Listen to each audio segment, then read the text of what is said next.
you doing out there, atheists? This is Ape Shit, an atheistic view of anything, episode 7. I am, as always, .com, and with me, V-Daddy here. All right, we got a very special guest this time, and it's my dad. We've talked about him last time on the last episode. We talked about him going out and saving the world. That's why he wasn't on the last podcast. But we have him here today in studio, well, in the hotel room. And why don't you go and tell us a little about yourself, Dad? Well, I'm Josh's dad. That's pretty much my story. There ain't much more interesting about me than that. All right. Well, when we first started this podcast, the first episode, V-Daddy and I we talked about our the way we found out that we were atheists, and kind of want to get your story on it. Well, I was actually really involved in the whole church thing when I was a kid. I wouldn't say forced, but I was brought to church every Sunday by my grandmother, and they put me in, it was a CCD class. It was a type of school that was after school. It was a Catholic stuff, yeah, right? they were pretty much forcing it down my throat, and as the years going on, it just made less and less sense to me, so. Yeah, it's kind of the same route I guess I took. But so you guys were Catholic, huh? Yeah, it was a Catholic church, pretty big one. Like I said, about 500 people. It's about the size of a city block. Jesus. And it was really strict. Oh yeah, definitely. No horsing around, no nothing. I mean, no singing, none of that good stuff there. It's just listen to me preach, and that was it. Yeah. Did they? I know, like a lot of churches back then. Well, back then. I know a lot of churches, did they like hit you with rulers on the knuckles or anything like they do in Catholic schools? As a matter of fact, they did. No shit. The first time I got in trouble in school, she took a handful of rulers and smacked me and Tommy Smith. Oh, a handful of them? Yes. Yeah, she had like 3 or 4 of them in her hand and brought us up to the front of there. And holy shit. Right in front of everybody. Right in front of everybody. You and Tommy Smith. How old were you guys? I'm going to say that was probably somewhere in the first couple grades. Holy cow. Yeah. Yeah, I was bad from way back. What were you guys doing? We did the old shoestring under the table thing. Oh, nice. We were at lunch and we were. I don't even know if we were able to tie at the time, but we were tying everybody's shoelaces together, and we got busted for it. Oh, that's awesome. that makes a lot of sense. But yeah, fucking handful of rulers smacked on the knuckles. That's crazy. Right in front of everybody too. Well, we're glad to have you on the show. Finally. Glad to be here. We are in New Buffalo right now. We're in a hotel room. This lovely Comfort Inn. Got a beautiful view of the You might woods. be able to see it on the Birds singing and everything. Yeah. Woke up to a very good morning. Had a very good night. We'll get into that later. But we want to talk something about V-Daddy found a story about fucking disgusting Orthodox rabbis. Story of if you don't know, the Jewish people, that if you're an Orthodox Jewish person, that means you live strictly by what the Torah says, or I believe that's what they call their book. But the headline of the story is "Infant Contracts Herpes Through Orthodox Jewish Circumcision Ritual." Wow. And the Orthodox people, those are the guys with the hats, the black hats, the beards, and the curls, and basically, I'll read the first couple paragraphs because that's all you really need. A New York City infant contracted herpes last month as a result of an Orthodox Jewish procedure known as a metzibah? Yeah. Something like that. MBP. Something I guess that's Jewy. what else you can call it. That involves orally sucking the blood off a newborn's penis after circumcision. That's crazy. Let's just let that sink in. Yeah, orally sucking the penis right there should tell you something's wrong. Yeah. In 2013, no less. According to the city's Department of Health and Mental Hygiene. The news came in an April 3rd email alert from the New York City Bureau of Sexually Transmitted Disease Control. It marks the 13th such case in New York City since 2000. 2 of those infants died, including one last year, and 2 others have suffered brain damage as a result, according to the department alert from January. They're still doing this wacky shit. That's in America,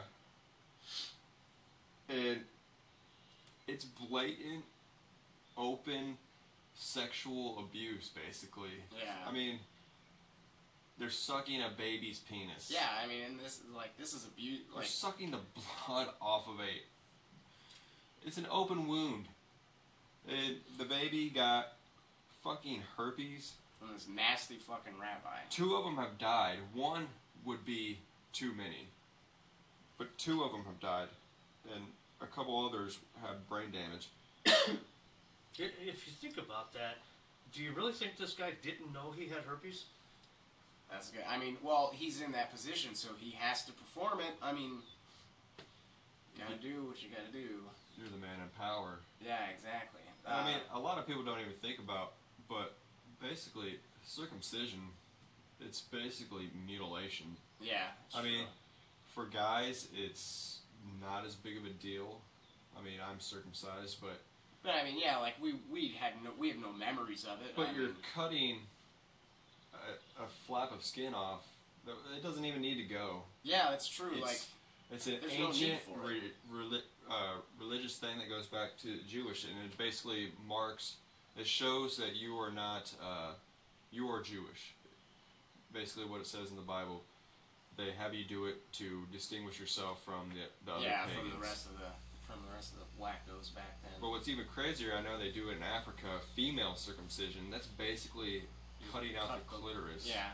And that's the pleasure zone. 10 times worse. Like, women. So much for that. Girls die from that shit. Well, so much for sex.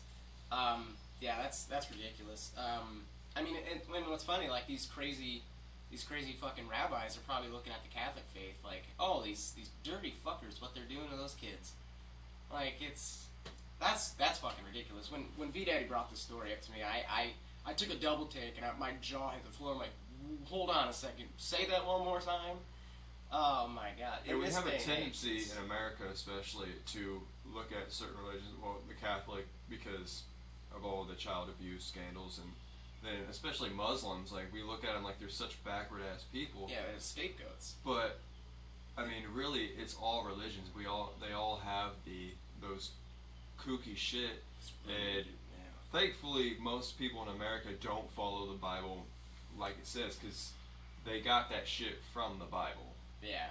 And there's still a lot of crazy shit in the Bible that thankfully not a lot of people follow in America. But if they did, we would be just as backwards as anybody in Afghanistan or Iran or Saudi Arabia, where they're stoning people to death for being gay or looking at a woman weird. All sorts of things that aren't crimes, but they seem as crimes because, whatever. Well, that's fucking crazy. What we did, going back to when we first walked into the hotel room. Now, as atheists, and I'm sure theists do it too, they walk into the hotel room, and what's the first thing they look for? The Bible. That's the first thing we look for. I just had, my dad was by the little dresser by the bed, and I'm like, where's the Bible? I know it's in there, and sure enough, he pulls it out. But in honor of our hotel visit, we wanted to go through and actually read. We each picked out a passage, I guess, and we marked them in the Bible. It's in pencil. Who cares? If you're listening to this show, why the fuck? I mean, obviously you don't fucking like I said, we gotta throw it away anyway because the devil's in there. Yeah, I know. But we actually wanted to, since you're the guest, I'll let you go first. But sure. We went through and picked out some things that we wanted to say here. I got one for the women here. This ought to give them a little tickle. For the lady folk. For the lady folk. Let's see. To the women he said, first of all, this is Genesis chapter 3, number 16. To the women he said, I will greatly multiply your sorrow and your conception. In pain you shall bring forth children. Huh. Your desire shall be for your husband, and he shall rule over you. Nice. I actually like that one. Yeah, I'm sure that was for our benefit back in the day. Yeah, and I mean, it's really like that stuff's still going on in the fucking Middle East. I mean, in America, it was up until not that long ago. Women got to vote in mid 1900s. Yeah, something like that. Yeah, it's ridiculous. I found one now. Funny story about mine. It took me fucking forever to find something in this book. Mostly because my hands were burning for some reason as I was flipping through the pages. Kept having to put it out. Yeah, but like it's funny. I made the comment last night while I was finding one. The 45 minutes it took me to find one. I said I'm flipping through this book to make fun of it, and I'm bored. Like I can't imagine somebody who actually believes this shit, or kids that have parents that make them read the book. And I can't imagine how they feel, like having to read it fucking cover to cover. But that's the fastest way to atheism. I mean, just reading the Bible. Right. But what I picked, it's actually on the same page because I took 45 minutes and I'm like, fuck it, I'll just find one on the same page that my dad did. So this is Genesis. I believe it's chapter 3, I guess. Genesis 2, 3, whatever the fuck that means. But this is number 22. Then the rib which the Lord God had taken from man, he made into a woman, and he brought her to the man. Now, as I was flipping through, the page before this actually talked about how God created man from dust. But he needs, I don't know, he's just like, he sees dust, he's like, you know what?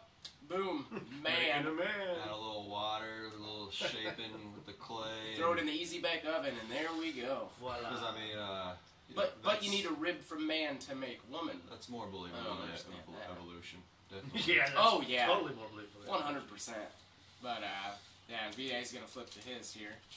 Okay, so what I found was out of Matthew, the book of Matthew. This is the New Testament, chapter 7, verse 1 through 5. And this is Jesus talking. He's supposedly an important character. Foreshadowing. But he says, "Judge not that you be not judged, for with what judgment you judge, you will be judged." This is fucking Dr. Seuss or some shit. One fish, two fish, red fish, Jesus fish. "And with the measure you use, it will be measured back to you. And why do you look at the speck in your brother's eye, but do not consider the plank in your own eye?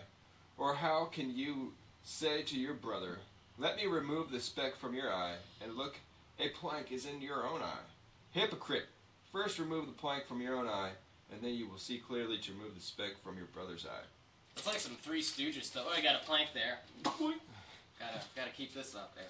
But basically, this just goes to show you how little, especially hardcore Christians, religious people, don't even follow their own words from their prophet, their God. It says not even to judge other people because you're fucked up in the first place. You're nobody to judge. Which I think even that goes to say, like, you're not fucked up. That last part where it says, look at yourself first. Yeah, you should look at yourself, but, maybe you're not all that fucked. Maybe there's nothing wrong with you. Maybe, what was it? The pastor Swagger or whatever, the guy who got caught being gay. There was nothing wrong with that, buddy. You're just gay. Like, yeah. Just be gay. You don't have to fucking be yourself. Fix yourself and then try to go fix others who are gay. Yeah, exactly. How many times did you say judge there? Fucking about 70 times. Alright, that's what we do with those in our faith. Alright, so yeah, we thought it'd be kind of comical to flip through it. We had a good time last night looking through all the what are you looking for? You're gonna start a fire. He lost something. Uh-oh, it's right there. There it is. V-Daddy's gonna burn the hotel down. He lost his e-cigarette. This is electric. But yeah, we thought it'd be fun, and we actually had a lot of fun flipping through the Bible. I promise not to go into a douchey commercial for this either. Yeah. Steven Dorff. But we're moving off of the Bible thing. Well, not really, but we're gonna talk about a Florida woman, Patty Burke, found. This is on our Facebook page, but she found the goldfish cracker with it's an imperfection. It happens all the time, like factory imperfections. I mean, we've all seen them. But she found one with, and it actually, like, if you look at the little cracker, the way the fish is, this is actually an X. It's not a cross. But she says it's a cross with a circle around it, and then like it looks like there's watermarks or something, like a paper would get watermarked. It just little color imperfections, I guess I'm trying to say. But there's a circle around the cross, and then she said there's a crown above, like a halo above on the head, which it just looks like a circle.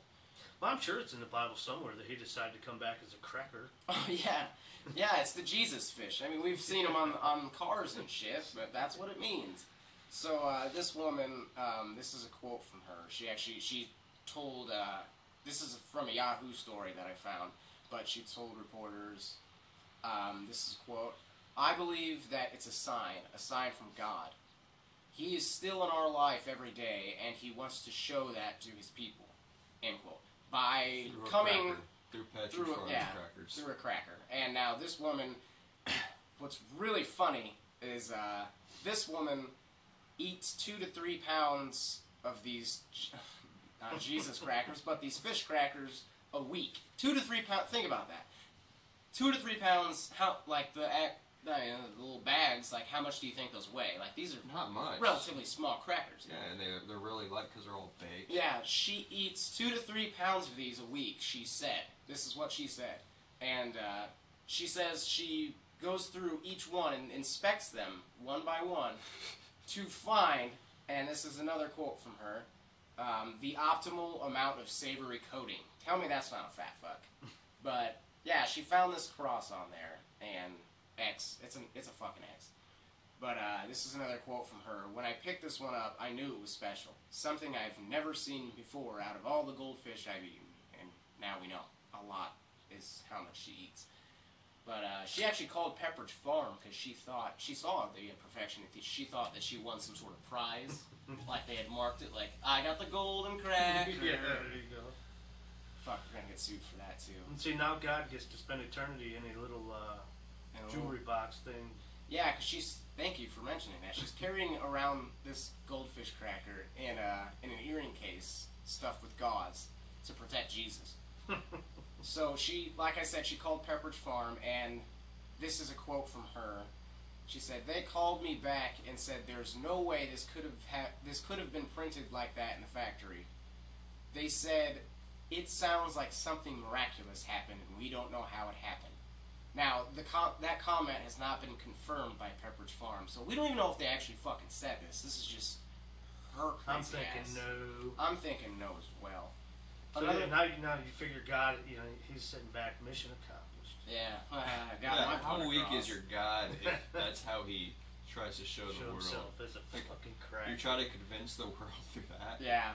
But another thing she did, she took the earring case and displayed it to her pastor, D. Scott Worth, and he is quoted as saying, "I think it's a sign. I think it points to, I would hesitate to call it a miracle, but I think it points to a miracle, which is Jesus Christ defeated death. And that's what Easter's all about." I'm not going to say it's a miracle, but I think it's a miracle. That makes perfect fucking sense. Leave it to a pastor to confuse the fuck out of people. I don't know. I'll tell you what. If I had a choice of being a cracker in a little box for the rest of my life or dying, I think I'd just die. Yeah, I'd say crucify me again. That'd be my choice. Just let me go. Well, she's gonna get hungry enough and she's gonna eat it. She'll eat it eventually. Oh, she's wondering. She's like curious. It's probably. I wonder if this has the optimal amount of cheese on my. Yeah. No, this is so probably savory. The cheesiest. Because it's the Jesus. It's fish, the Jesus cracker. So I have to probably eat it. tastes the best. And she's taping it to the back of her car or something to display passersby. Fucking Catholic Church will probably want it and put it in with their holy relics. Yeah. Moving on from that, we're going to talk about Pat Robertson's crazy ass. Oh, there's a definitely reliable guy to take every word from. Oh, yeah. And, I mean, you remember, well, you probably remember, I hope you remember, from the first installment of 10 Annoying Things, one of the things that I came up with was Televangelist, and I actually mentioned this crazy bastard by his name. But Pat Robertson on Monday said to his viewers, sophisticated Americans receive less miracles because they have learned, quote, things that God says isn't real, end quote, like evolution. This is a story I found online. This is another thing that I put on the Facebook page. But he's talking about all the amazing miracles people raise from the dead blind eyes open, lame people walking, whatever. But all these miracles that happen with great frequency in places like Africa, I'm going to repeat that. All these amazing miracles with great frequency happen in places like Africa and not here in the USA. This is a quote from him. People overseas didn't go to Ivy League schools. We're so sophisticated, we think we've got everything figured out. We know about evolution. We know about Darwin. We know about all these things that God says isn't real. We have been inundated with skepticism and secularism. And overseas, they're simple, humble. You tell them God loves them, and they say, oh, okay, he loves me. You say God will do miracles, and they say, okay, we believe him. And that's what God's looking for. That's why they have miracles, end quote. Now, they're humble, they're simple. So he's basically saying they're stupid. They're stupid. Obviously. Simple is... Simple, no, stupid is. Yeah. Stupid is, stupid does. But I want to go back to the Africa thing because I want to mention some of the amazing... Full of miracles. Some of the amazing miracles that are going on in Africa, what they have. From the Lord. They have That AIDS. wonderful drinking water they got there. Oh yeah, they have the drinking Countless wars. water, AIDS, eating All that food they got. Yeah, that's true. Well, I mean, let's just think about it. Why are there some of the main fucked up things with Africa? The Lord's Resistance Army. Everybody probably remembers that Kona. Yeah, all that whatever. shit. I didn't watch the video, but I did a report on that shit 2 years before that even.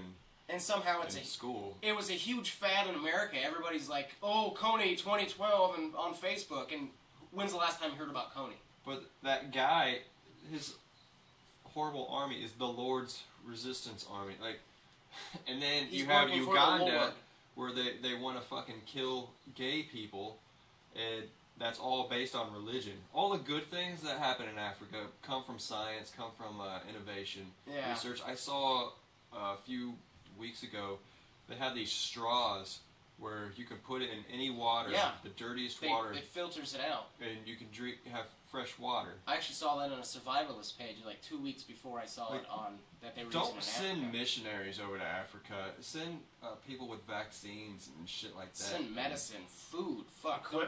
Don't send the word of fucking God. Send things that can actually help these people. Because there are not miracles that are going on in Africa. Let me tell you that.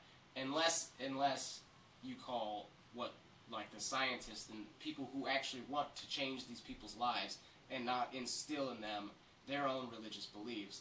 People that actually going there trying to help these people. Now, those are miracles, I guess. And that I don't believe in miracles, but if you say miracle's a good thing, that's what the good thing is. That's what the miracles are. These people going over there and actually helping. Still slavery, the pygmies. Eaten by lions every fucking day. Get ate by lions, fucking... Did we mention AIDS? Shit, what else were we going to say? It's hot as shit. Yeah, that's true. It's very hot. But, yeah, so that's... Not to mention all the education they get down there. Oh, yeah, that too. But, well, only education they get is from these missionaries.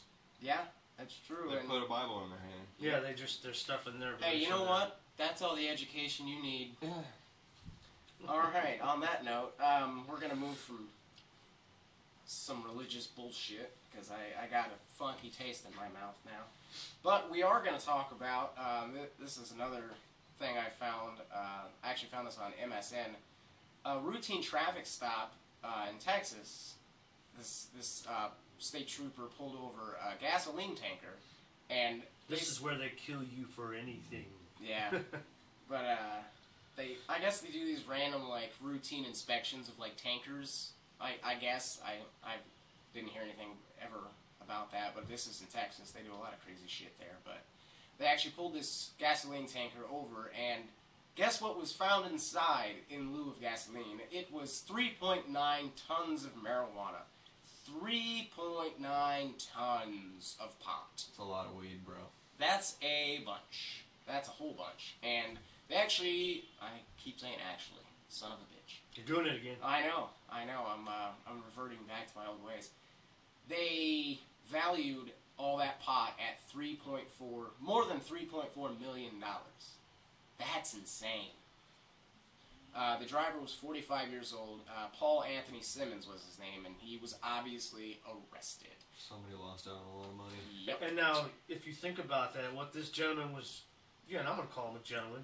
He was on his way to make a delivery, to make a sale, what have you, and they're gonna arrest this guy. They're gonna throw him in prison. And he's gonna be the only one going down. $1 million bail. Yeah. And they're gonna resell this stuff. You know they're gonna. Yeah, he could say where the weed's from, but it's probably from Mexico. And what are they gonna do? They can't go fucking get anybody. In Mexico. That close to Mexico, it's got to be from. I heard in Mexico, those cartels are so built up. They have their own cell phone towers that they set up themselves. But really, this shouldn't even be an issue at this point in time in our history of the great United States of America. We have states like Colorado and Washington.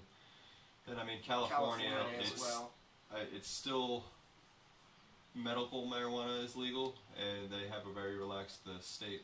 Now, I believe in Washington State, you're allowed to grow so many plants of your own at one time. Yeah, I think I've heard that too. Yeah, and I think you can grow it and sell it, and it.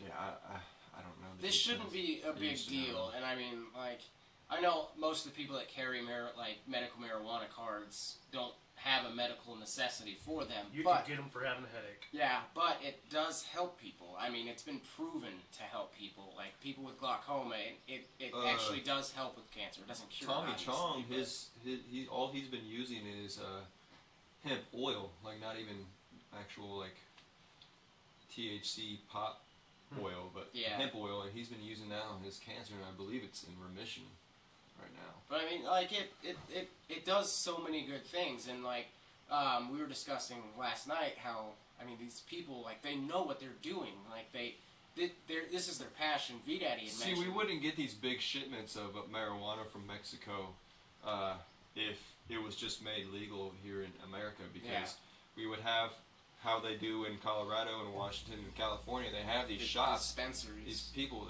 they grow it, they come up with good strains, they know all about it, they'll tell you what marijuana does what, and they have great edibles. They'll tell you how you should eat your edible, don't eat it all at once. Yeah, I mean, I actually heard of I can't remember what state it is, but it's kind of like a bar.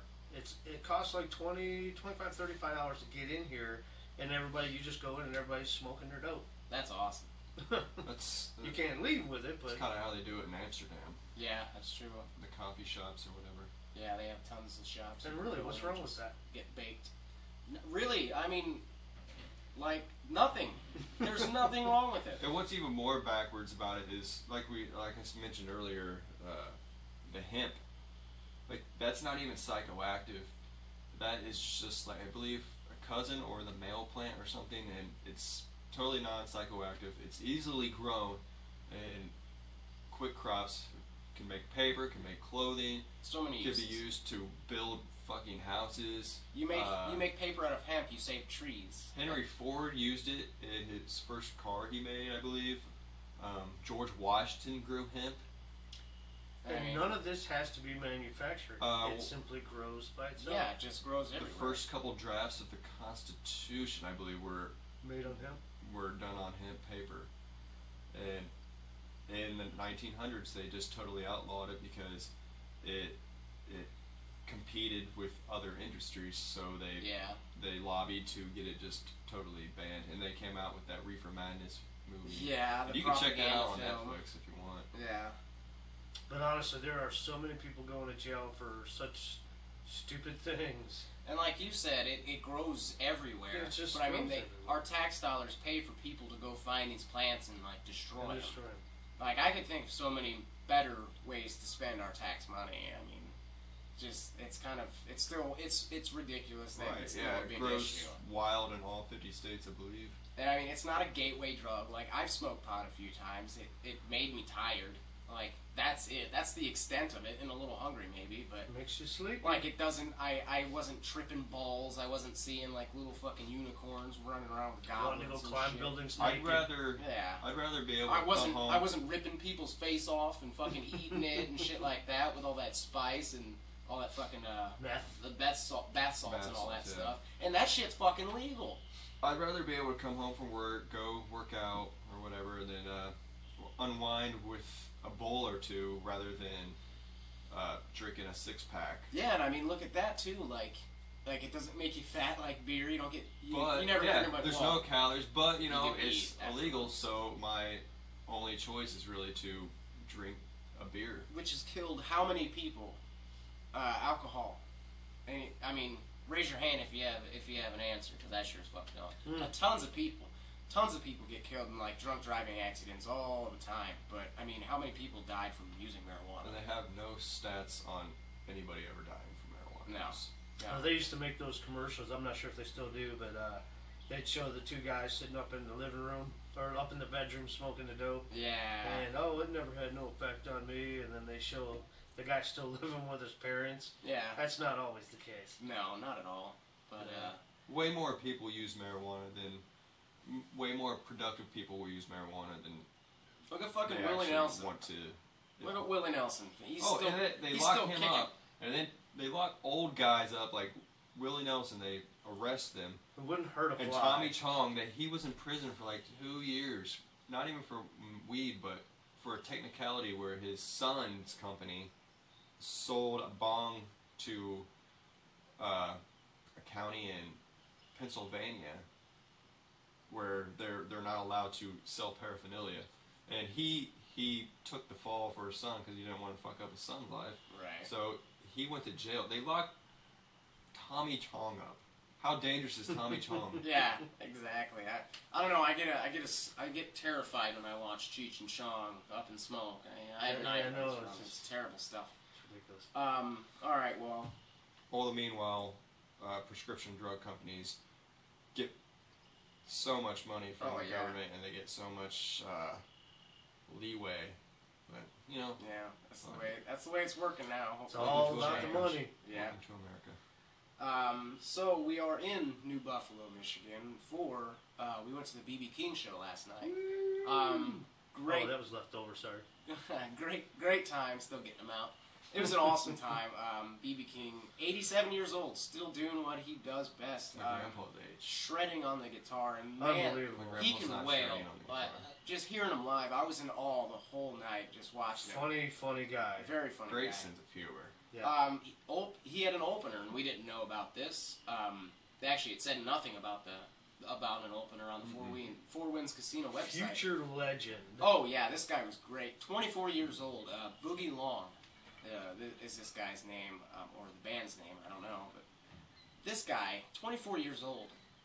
Absolutely amazing. The way he played guitar was ridiculous. Like he's been playing for way more than 24 years. No fear on that stage whatsoever. No, not at all. Southern boy from Baton Rouge, I believe, Louisiana, and he was totally interacting with the audience. Came down off stage, walking around, just shredding right in people's faces. Yeah, the guy was great. I mean, whipped the shit behind his head and started singing. It was pretty amazing. And again, I must stress, he's only 24 years old. I mean, like, if that's not a future star or a future legend, it's because he just quits playing. I mean, and the thing about a blues singer, their voice only gets better with time. That's true. BB King on stage, his voice was amazing. Amazing, yeah. Like, he's sitting in his chair, you know. He didn't get up and walk around. I mean, the man's 87 years old, but took him a minute to get to his chair, and we all, gave him all the time he needed, obviously. Oh, fuck yeah. I mean, just, like, as much respect as I had for BB King before last night. It's been tenfold. Oh, man. 20, 30-fold. Yeah. However long and however much you can fold it. It's fucking... This guy, like, just watching him, I was just smiling the whole night. The guy was great.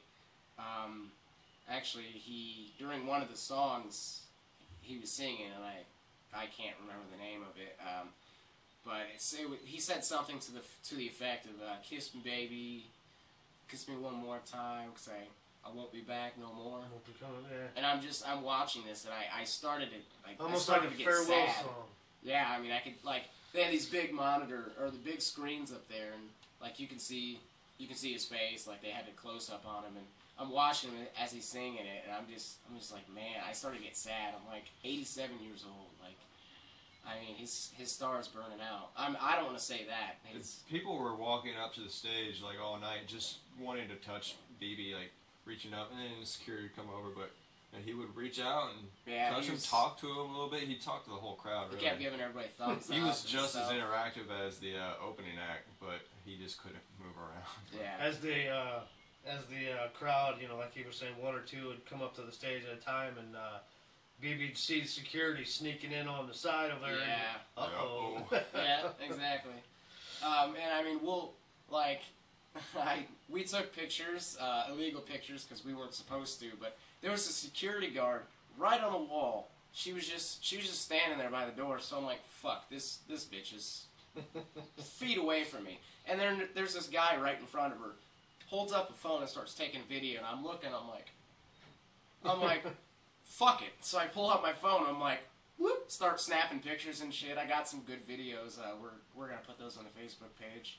But well, then you got the guy that pulled the TV out of his ass. Yeah, this guy pulls out an iPad and he starts like taking pictures, and I'm like, it looks like he's carrying around a goddamn computer monitor, just holding it up. I think what impacted me most about that show last night was the collision of cultures and generations. Yeah. I had an elderly black woman sitting next to me, and it was mostly a white crowd, but there was a lot of black people there, and it was just all these people just joined together for this music. Yeah. And I think that's a beautiful thing. Only art can really do. That's true.